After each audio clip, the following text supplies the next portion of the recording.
A família, ela é uma instituição criada por Deus. Deus, ele cria a família.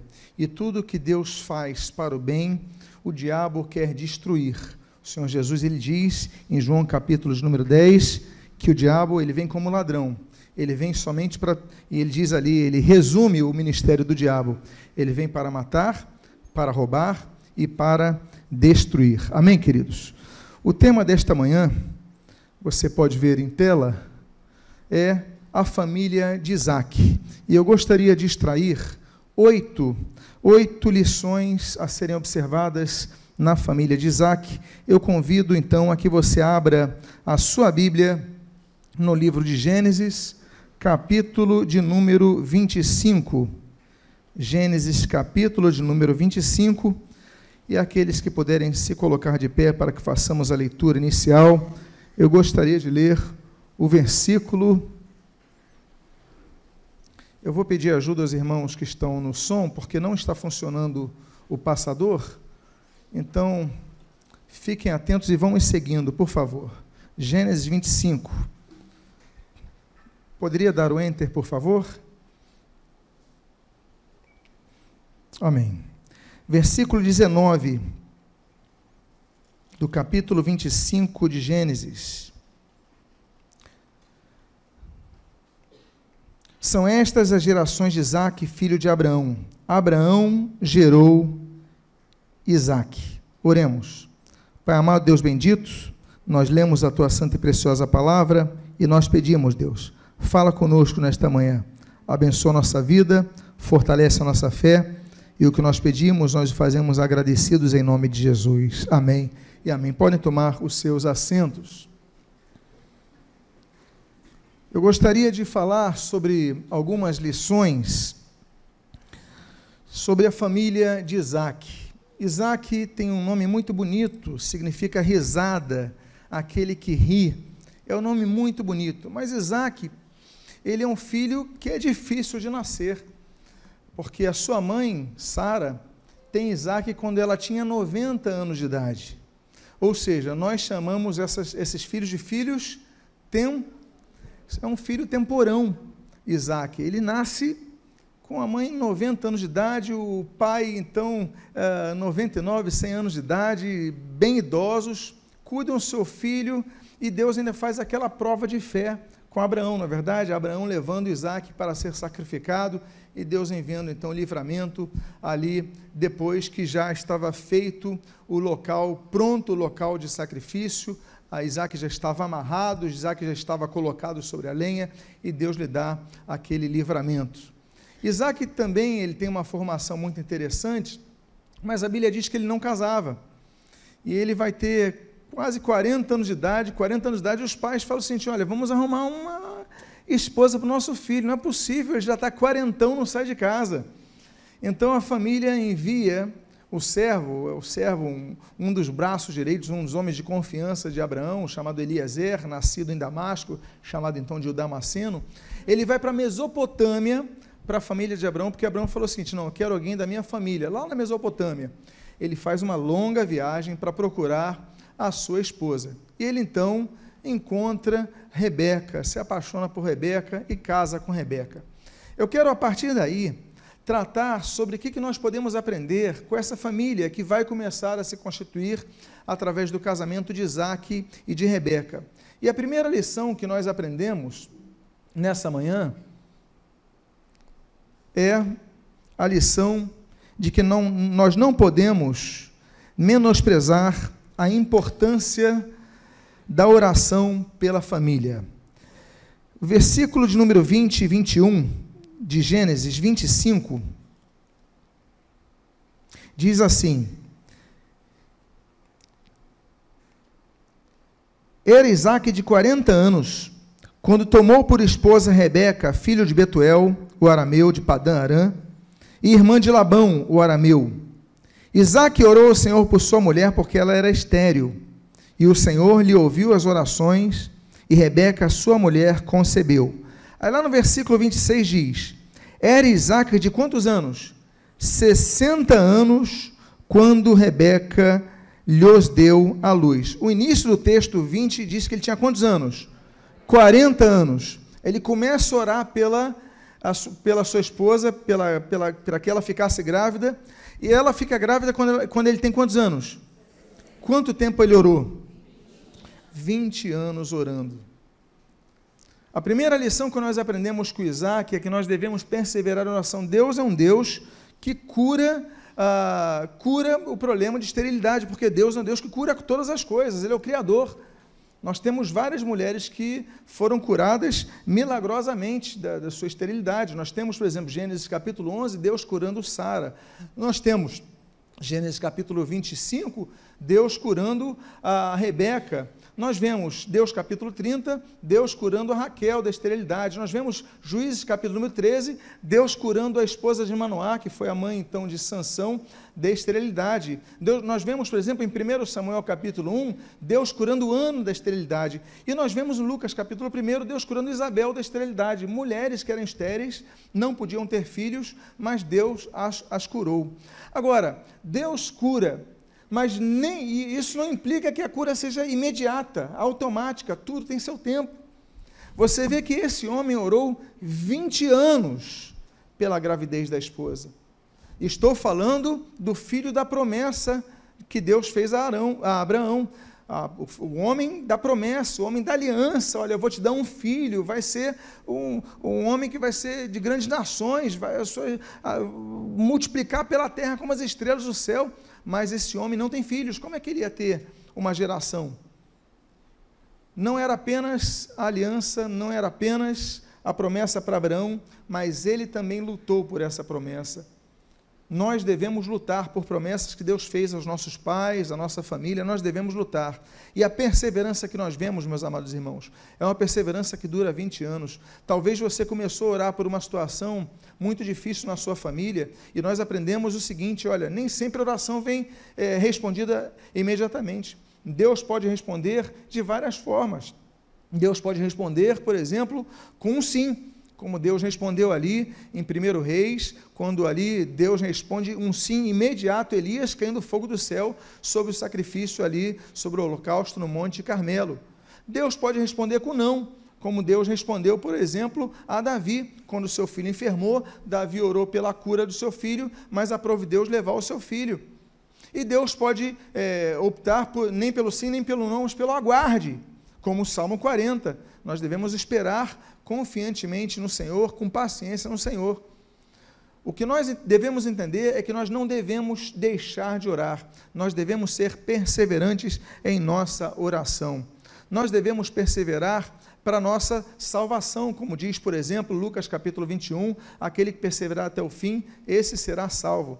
Nós devemos perseverar, por exemplo, na oração, Atos capítulo 1, nós devemos perseverar na ida ao templo, Atos capítulo 2, na doutrina, Atos capítulo 2, nós devemos ter uma vida de perseverança, nós não podemos deixar de perseverar, devemos perseverar nos tempos de provação, nos tempos de dificuldade, por exemplo, na disciplina do Senhor, como diz Hebreus capítulo 12, devemos perseverar quando Deus nos prova, em Tiago capítulo 1, nós devemos perseverar quando nós somos perseguidos, Apocalipse capítulo 3, o que nós devemos fazer é perseverar, como aquela viúva de Lucas capítulo 18, mas eu não estou vendo resposta de oração, continua orando, eu não estou vendo o céu se abrir, continua orando. Olha, meus amados irmãos, passei por experiências, mas eu falava assim, Senhor, por favor, me responde, mas nós não podemos deixar de orar, nós devemos perseverar nossas orações. Estamos aqui começando uma série da família.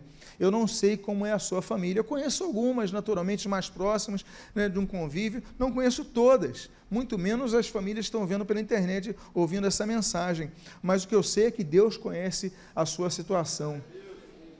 Tinha promessa, era um filho abençoado, era um filho que Deus deu como prova da sua fidelidade a Abraão e a sua palavra, mas ele demorou 20 anos para que tivesse a sua resposta, e essa é a primeira lição. E nós vamos então à segunda lição que nós aprendemos com a família de Isaac: não deixe de acompanhar o crescimento de seus filhos. Diz o versículo número 27 na primeira parte: cresceram os meninos, cresceram os meninos. Crescimento é algo que se espera. A igreja tem que crescer. A Bíblia diz em Atos capítulo 2, 42, que a igreja crescia em número. A Bíblia diz em Atos capítulo 4 que a igreja crescia qualitativamente também, não só quantitativamente. A Bíblia diz que nós devemos crescer em santidade, Romanos capítulo 2. A Bíblia diz que nós devemos crescer espiritualmente, Efésios capítulo 4. A Bíblia diz que nós devemos crescer no conhecimento de Deus, Colossenses capítulo 1. A Bíblia diz que nós devemos crescer através do genuíno leite espiritual, como diz 1 Pedro capítulo 2. Mas 2 Pedro capítulo 3 traz um texto muito interessante que diz que nós devemos crescer na graça e no conhecimento. O crescimento das crianças, nossos filhos, eu falo aqui aos pais e aos futuros pais, nossos filhos, eles vão crescer, eles vão mudar. Não queira você se iludir pensando que os seus filhos não vão mudar, eles vão mudar. Eles vão começar a demonstrar suas próprias características, seus próprios gostos, seus próprios jeitos. Eles vão mudar, não tem como a gente manter nossos filhos eternamente crianças, por mais que você continue tratando eles como crianças. E o problema é que vai chegar uma fase, que é a chamada adolescência, que eles muitas vezes vão querer romper o cordão umbilical com os pais. Eles vão começar a dar mais ouvidos a dois tipos de fontes primárias, né, de convívio. A primeira é o convívio direto, que é o convívio dos colegas do colégio. Eles vão ser influenciados pelos colegas dos colégios, influenciados positivamente, claro, mas também, infelizmente, vão ser influenciados de maneira negativa. Os vícios, geralmente, não começam nem na juventude, começam na adolescência.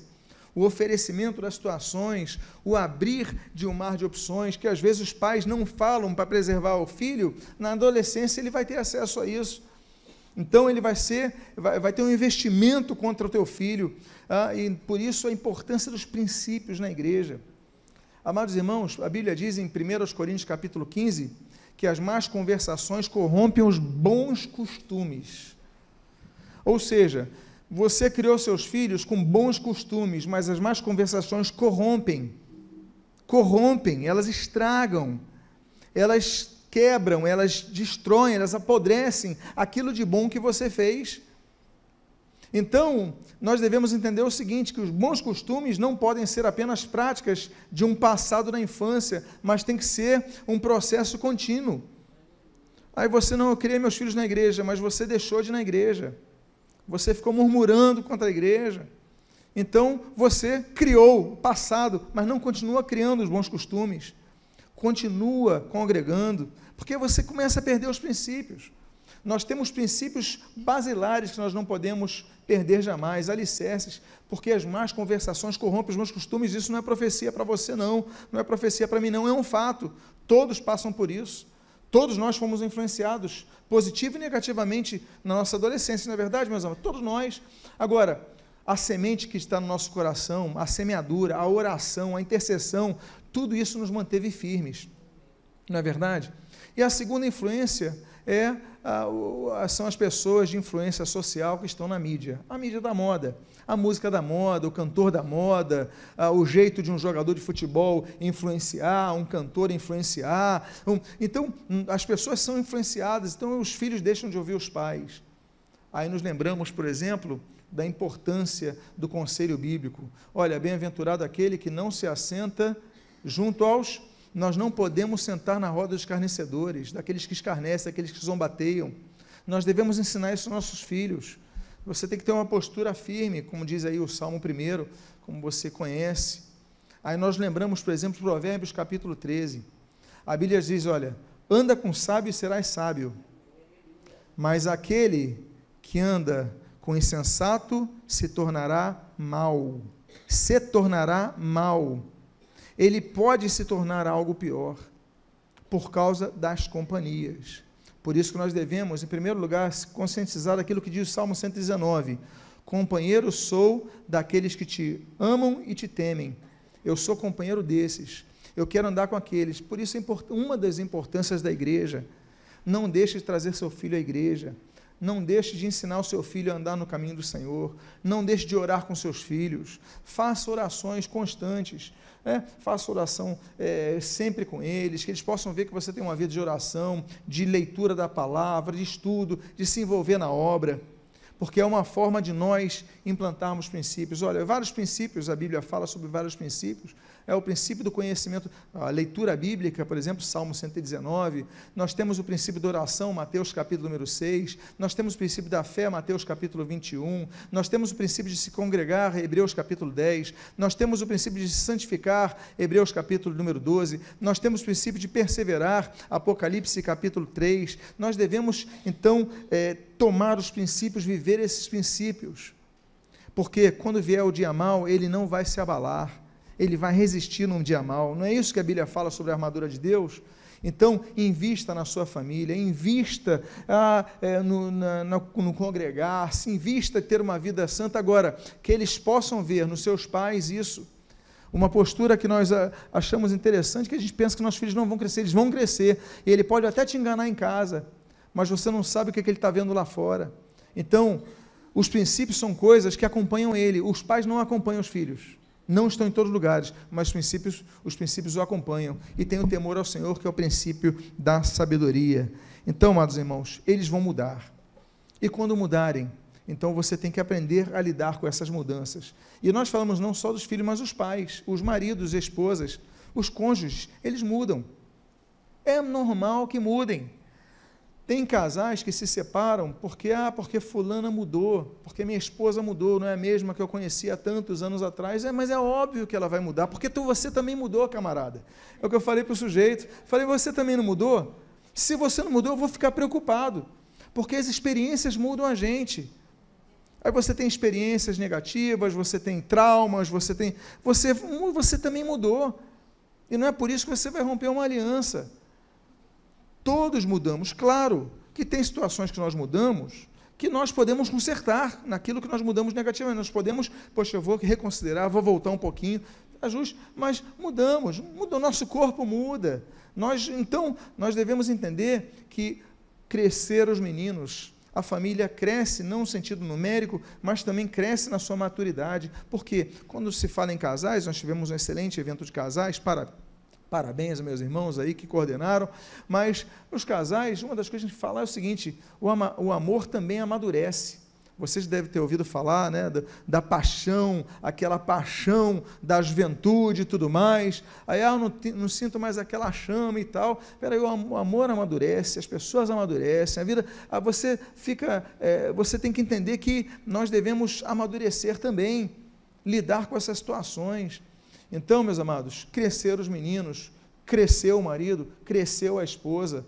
A família deve entender, então, que há crescimento, mas deve haver a compreensão desse crescimento. Há uma terceira lição que nós aprendemos com a família de Isaac. Não permita que a rivalidade encontre lugar na família. Diz o final do versículo 21 e o versículo de número 22. E o Senhor lhe ouviu as orações, e Rebeca, sua mulher, concebeu. Os filhos lutavam no ventre dela. Então disse, se é assim, por que vivo eu? E consultou ao Senhor. A Bíblia fala de rivalidades na família. Aliás, desde a primeira família. A rivalidade de dois irmãos. Gênesis capítulo 3, de quem? Adão e Eva. Aí nós temos a rivalidade em Gênesis 16, Sara e Agar. Aí nós temos essa rivalidade aí, essa rivalidade Esaú e Jacó, Gênesis capítulo número 25. Nós temos, por exemplo, a rivalidade de 1 Samuel capítulo de número 1, que é de Ana e Penina. Nós temos, por exemplo, a rivalidade, Números capítulo 12, de irmãos. Arão, Miriam, rivalizando com Moisés. Deus só fala através dele. Imagina Miriam que ajudou a cuidar do seu irmão, que salvou o seu irmão com aquela belíssima iniciativa. Aí Deus usa Moisés para legislar, para coordenar e conduzir o povo. Deus só fala através do meu irmão Moisés, ele é meu irmão mais novo. Aí a mulher fica leprosa, rivalidade em família. Temos a rivalidade, por exemplo, de Marta e Maria, Lucas capítulo 10. Nós temos a rivalidade de dois irmãos, Lucas capítulo 15, também Lucas, do filho pródigo com o irmão mais velho. Rivalidades acontecem na família. Talvez entre os que estão ouvindo essa mensagem, estão vivendo uma rivalidade familiar, problemas com os irmãos. Talvez alguns que ouçam aqui não falam com seus irmãos há muitos anos. Quando nós compramos esse imóvel daqui, nós conseguimos comprar, em parte, graças à briga de 3 irmãos que eram proprietários dessas 10 salas. Aqui eram 10 salas. É que nós quebramos as salas e reconfiguramos isso. Mas eram 10 salas e ali eles brigaram. Então vão vender. E aí nós compramos. Se eles estivessem unidos, talvez estivessem alugando, enfim, mas decidiram vender para cada um pegar a sua parte, cada um para o seu lado. Uma rivalidade na família. Nós não podemos permitir rivalidades, nós temos que lutar, nós temos que procurar lutar para que não haja rivalidades. Uma coisa linda nesse texto é que Rebeca, ela olha assim e fala o seguinte: o Senhor lhe ouviu as orações de Rebeca, sua mulher, concebeu os filhos que estavam no ventre dela, então ela disse: é assim porque vivo eu, e consultou o Senhor, e buscou o Senhor. Ela buscou ajuda, ela buscou: Deus me ajuda, que eu não quero que eles briguem. Nós temos aí uma mãe que os filhos nem nasceram, ela já está sentindo que estão brigando, não sei como é isso, eu não tenho ideia de como seja esse sentimento, né, interno, mas dizem que as mulheres sentem muito, o sentimento dos filhos. Não sei como, não me pergunte, não tenho como ajudá-lo nisso. O que eu sei é o seguinte: ela sentiu isso, e ela orou: olha, por que eu vou viver se meus filhos vão brigar? Não podem brigar, e ela consulta ao Senhor, ela busca ajuda no Senhor. O que eu quero dizer é o seguinte: se você observar rivalidades na sua família, busque ao Senhor, busque ajuda ao Senhor, faça que nem Rebeca. Até essa lição que nós aprendemos, essa terceira lição com a família de Isaac, é que nós não podemos ser passivos quando há rivalidade entre irmãos. Então procura apaziguar, fala: olha, fulano, Beltrano, é um dia difícil e tal, e vai tentando ajustar para que não haja separação na família. É nossa função não sermos passivos nessa questão. Essa mãe não aceitava e com sabedoria buscou solução no Senhor. Uma quarta lição que nós aprendemos com a família de Isaac. Quantos estão aprendendo alguma coisa com a família de Isaac? Digam amém. Quarta lição que nós aprendemos com a família de Isaac: não deixe de ter consciência de que uns se destacarão mais do que outros na família. O versículo 23 diz o seguinte: respondeu-lhe o Senhor: 2 nações há no teu ventre, 2 povos, nascidos de ti, se dividirão. Um povo será mais forte do que o outro, e o mais velho servirá ao mais novo. Meus amados, nós temos que entender o seguinte: que muitos problemas da família se dão por causa das rivalidades, e muitas vezes rivalidade surge porque uns, eles são mais bem-sucedidos em algumas áreas do que outros, que são mais bem-sucedidos que outras áreas. E Deus falou isso: eles vão ser pessoas diferentes. Deus que fala para Rebeca.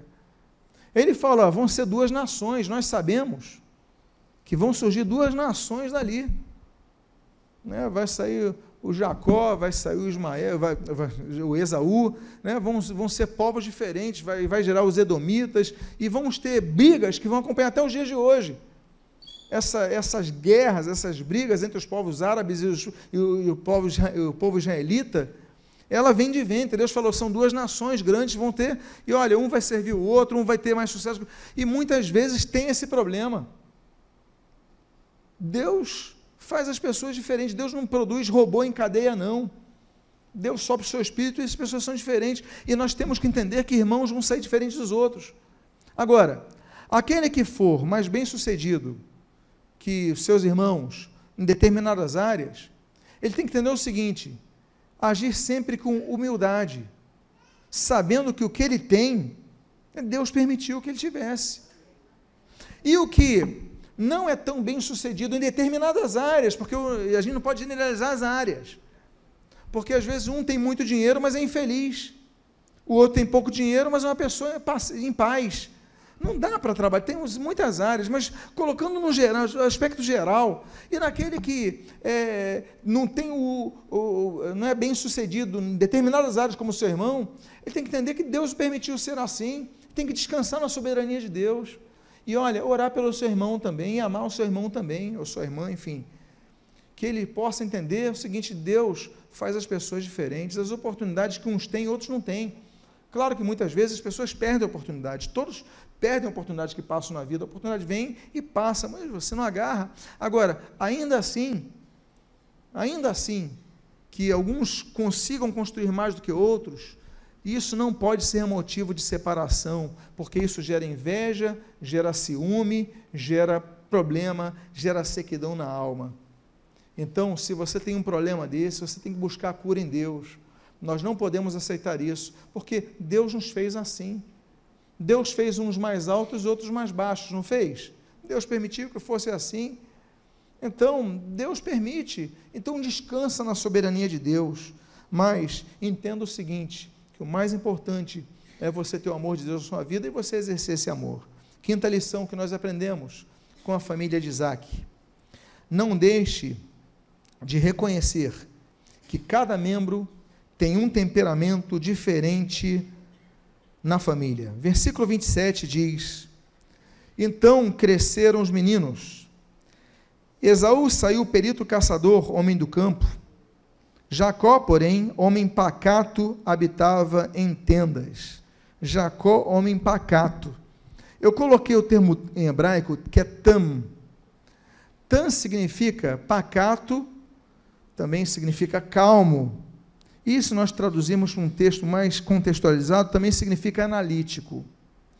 Ou seja, a Bíblia, quando coloca que ele era tam, que ele quer calmo, analítico, ele que mostra um pouco do temperamento de Jacó. Ele analisava, ele pensava, ele projetava, e parece que Saul era mais temperamental, não é verdade? Nós temos vários temperamentos na Bíblia, naqueles estudos mais antigos, temperamentos, nós temos os famosos 4, né? Então nós temos, por exemplo, o fleumático, em Gênesis capítulo 12, Abraão era fleumático. Nós temos, por exemplo, o melancólico, Êxodo capítulo 3, Moisés, a melancolia: eu não posso, eu quero morrer, eu não aguento mais, como é que eu vou falar para Faraó? Aquele melancolismo e tal. Aí os rompantes, depois os sobes e baixos, né, dele. Nós temos, por exemplo, o temperamento sanguíneo, Mateus 16, Pedro, né, ele vai lá e arranca a orelha do servo, lá, do Malco. Nós temos também o temperamento colérico de Paulo, né, em Atos capítulo número 15, por exemplo, aquela briga que ele tem com Barnabé. Então nós temos vários temperamentos diferentes, todos servindo a Deus. Todos eles filhos de Deus, servos de Deus, mas com temperamentos diferentes. Eu tenho 3 filhos, meus 3 filhos são diferentes. Eu tenho 3 irmãos, somos 4, e os 4 somos diferentes. Mas ainda assim somos uma família. Não é verdade? Lá em casa, cada um tem um temperamento diferente. Somos uma família. E nós devemos nos ajustar a isso, nós devemos entender que eles são diferentes. Olha, não estou falando que é fácil. Não estou falando que é fácil. Imagina conviver o sanguíneo com o melancólico, não é fácil, mas ainda assim, nós devemos entender que cada membro é diferente, da família é diferente, e você tem que aprender a se ajustar a isso, como você se ajusta para as outras coisas da vida. Nós devemos aprender, porque você, por exemplo, vai trabalhar com um grupo de pessoas diferentes, temperamentos diferentes, você se ajusta. Você vai para a sala de aula, conviver com pessoas de temperamentos diferentes, você se ajusta. Você lida com professores de temperamentos diferentes, você se ajusta. Aí chega em casa, você não quer se ajustar? Não, faça um esforço. Nós aprendemos com a família de Isaac que Deus também permite que a família seja composta de pessoas de temperamentos diferentes. Quantos aqui reconhecem que na sua família há pessoas com temperamento diferente de você? Ué, todo mundo? Não é surpresa a ninguém. Salvo exceções, creio que a grande maioria, né? E você, então, muitas vezes não tem paciência porque são diferentes. Tenha paciência, seja tolerante. Sexta lição que nós aprendemos com a família de Isaac. Como nós aprendemos coisas com essa família de Isaac, não é verdade? E nós aprendemos ali no versículo 28 desse capítulo 25. Aliás, a sexta lição é: não permita que exista parcialidade dos pais na família. Não permita a parcialidade. Versículo 28, Isaque amava Esaú, porque saboreava de sua caça. Meu Deus. Rebeca, porém, amava a Jacó. Olha, se não tivesse aquela vírgula, seria melhor para eu julgar Isaque. Mas Isaque gostava de comer, porque saboreava de sua caça. Isaque era o cara que, se morasse no Rio, ia para o rodízio todos os dias. Não é verdade? Quem aqui acha que tem um lado de Isaque em relação a ser carnívoro? Levanta a mão. Quem gosta de uma carnezinha, um churrascozinho? Tem irmão, até na camisa dele ali tem comida na camisa escrita dele.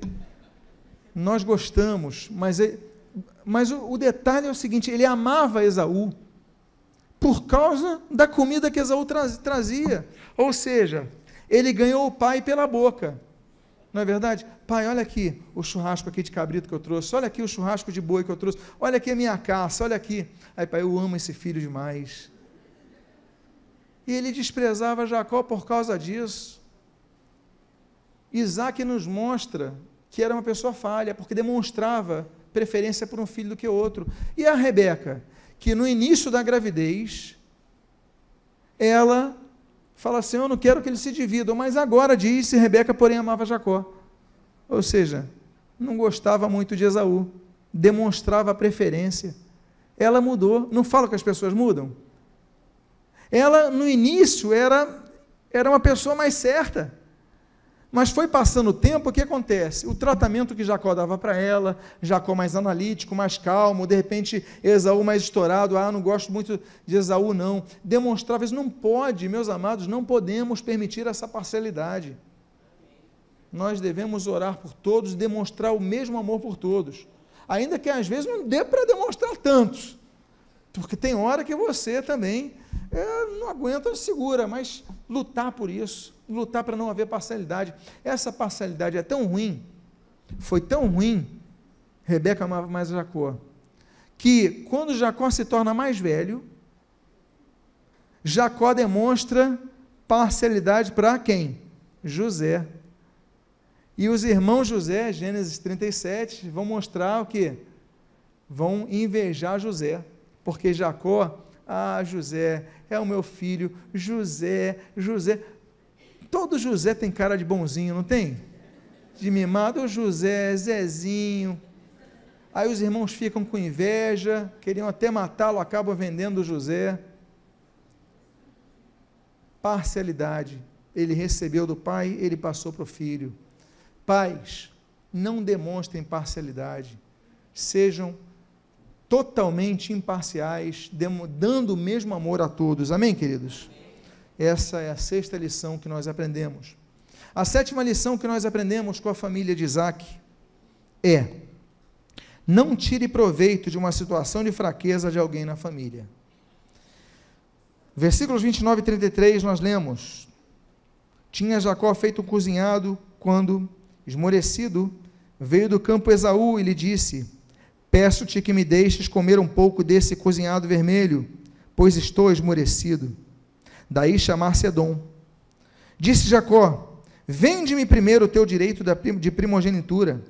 Ele respondeu: estou a ponto de morrer, de que me aproveitará o direito de primogenitura? Então disse Jacó: jura-me primeiro. Ele jurou e vendeu o seu direito de primogenitura a Jacó.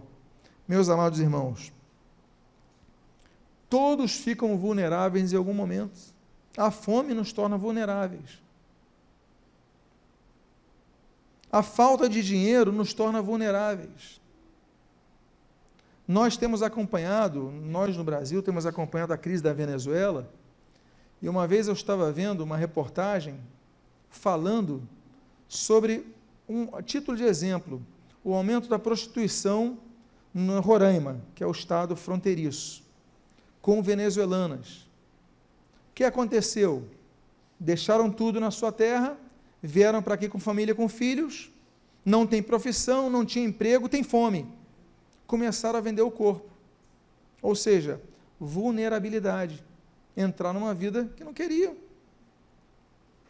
Muitas pessoas começam a assaltar, começam pequenos furtos, e começam a ver maior facilidade, começando a aumentar por causa da vulnerabilidade, fome, falta de dinheiro para pagar uma conta, é lançado na rua, vulnerabilidade. Quantos suicídios?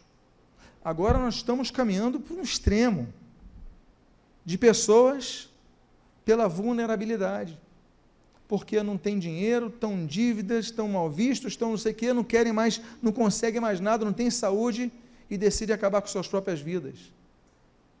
As pessoas vulneráveis, elas são presas fáceis para pessoas sem caráter. Na própria igreja, muitos líderes cristãos nos seus púlpitos se aproveitam da vulnerabilidade de pessoas para extorquir vidas, para limpar a conta corrente dessas pessoas e limpar a alma dessas pessoas, escravizar pessoas, porque ele tem poder, ele demonstra poder e se aproveita do poder, e se abusa de poder, vão prestar contas a Deus.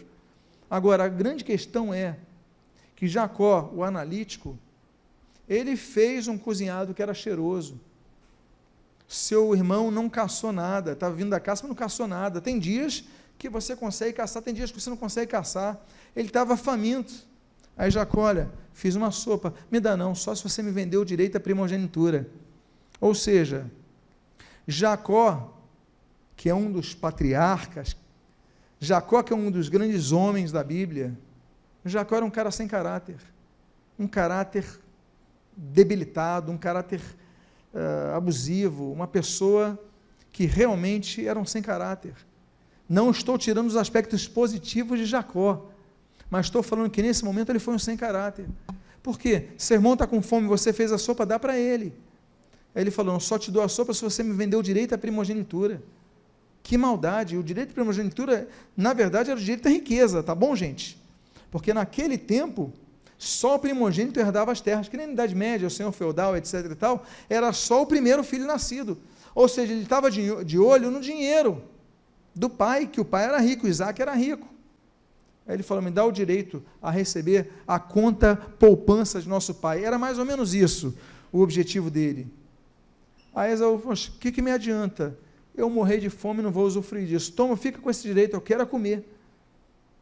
Não se aproveite da vulnerabilidade de seus parentes, de sua família. Há momentos que a pessoa da sua família está vulnerável, você tem que se calar. Você não tem que rebater, combater. Olha, quantos de nós falhamos nisso? A pessoa está mais sensível numa área, e você começa a falar, você começa a acusar, você começa a rebaixar a pessoa. Vulnerabilidade. Tenha paciência. Aplique Eclesiastes 3, há momento de falar e há momento de calar. Então, se a pessoa está num momento de sensibilidade, um momento difícil, a pessoa não consegue emprego, ela está batendo de porta em porta, você não vai chegar e falar, você não quer nada, você não vai conseguir nada, você... Não, espera o momento certo para falar sobre esse assunto, até com outras palavras. Mas não, a pessoa está lá, triste, já arrasada, e você joga um peso maior, você arrasa mais a pessoa. Então, meus amados, nós aprendemos com a família de Isaac, que nós não podemos, temos que aprender as coisas boas, como oração, como a perseverança, mas temos que aprender com as coisas ruins, a não sermos como ele, o Jacó, foi. E por fim, a oitava lição que nós aprendemos com a família de Isaac: não menospreze os fundamentos espirituais da família. Diz a Bíblia no versículo 34, desse capítulo 25 de Gênesis: deu, pois, Jacó a Esaú pão e o cozinhado de lentilhas. Ele comeu e bebeu, levantou-se e saiu. Assim, olha o que diz o texto: desprezou Esaú o seu direito à primogenitura. Desprezou Saul o direito à primogenitura.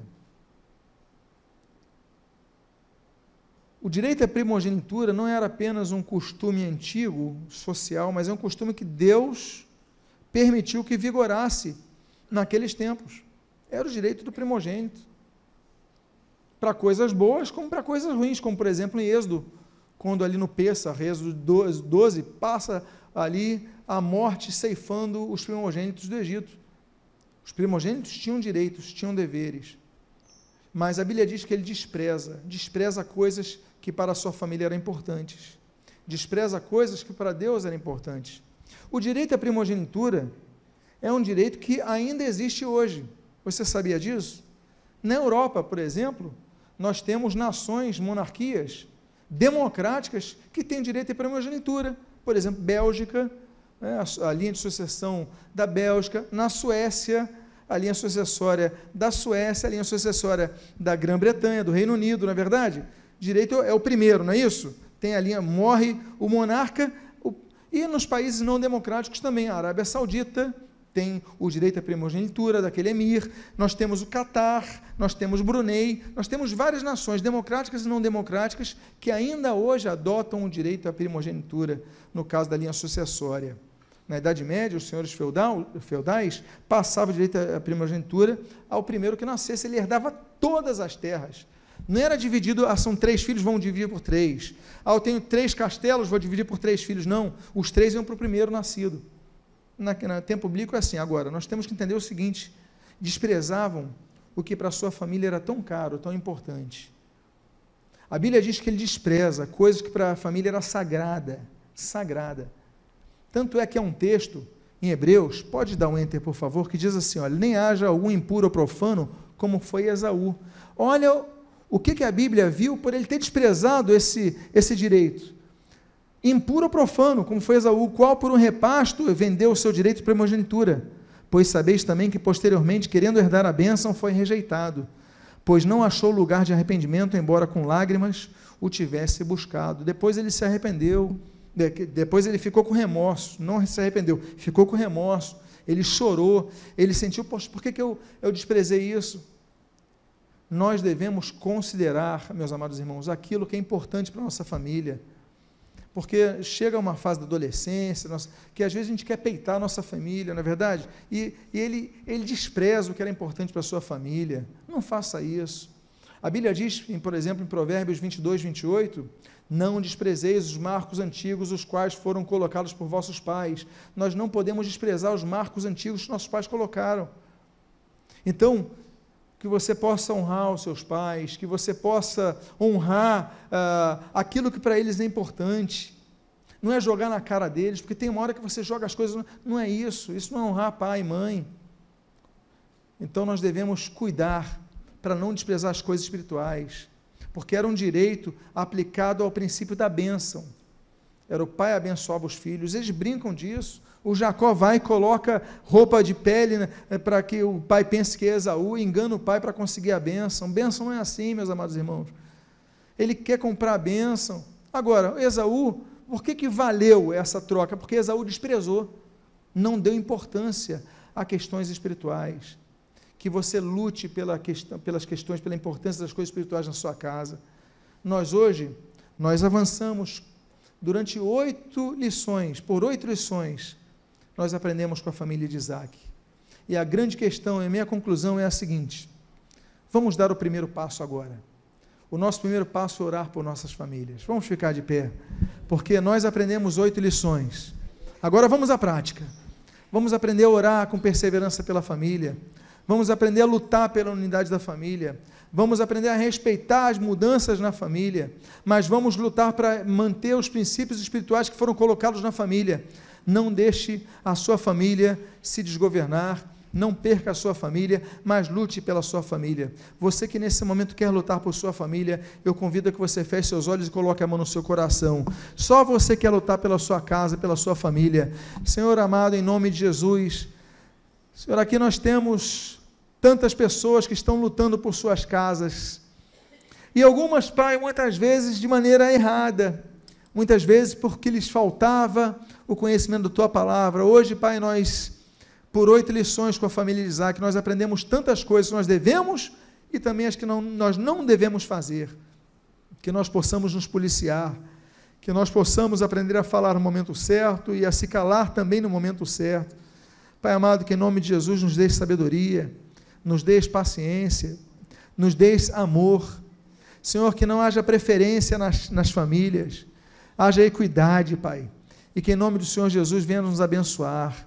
Esse é o primeiro passo que nós damos agora, é aquele passo que Rebeca fez, ela buscou o Senhor, nós buscamos a Ti nessa oração, e nesse momento agora, Pai, nós oramos por nossa família, abençoa a nossa casa, abençoa, Senhor, as esposas, os maridos, os filhos, os pais, abençoa todos da casa, Pai, e que em nome de Jesus nós possamos ser canais de bênçãos para eles, que essas lições que nós aprendemos nesta manhã com a família de Isaac, elas possam ser passadas, Pai, para os nossos filhos, para nossa esposa, nosso marido, toda a nossa casa, Pai, e que nós possamos viver uma vida familiar abençoada, que nenhum filho tente, Senhor, derrubar o outro, Senhor, que nenhum filho fique invejando o outro, Senhor, mas que haja amor e perdão, paciência, longanimidade, haja misericórdia, Pai, os frutos do Teu Espírito estejam permeando as casas, Pai. Ajuda-nos em nossas limitações, porque somos limitados, todos nós temos fraquezas, nós temos limitações, mas nós pedimos a Tua graça sobre nós, ajuda-nos, que hoje, Senhor, a nossa forma de vermos a nossa casa seja diferente, a nossa forma de nos comportarmos em nossa casa seja diferente, e que Deus possa nos abençoar, em nome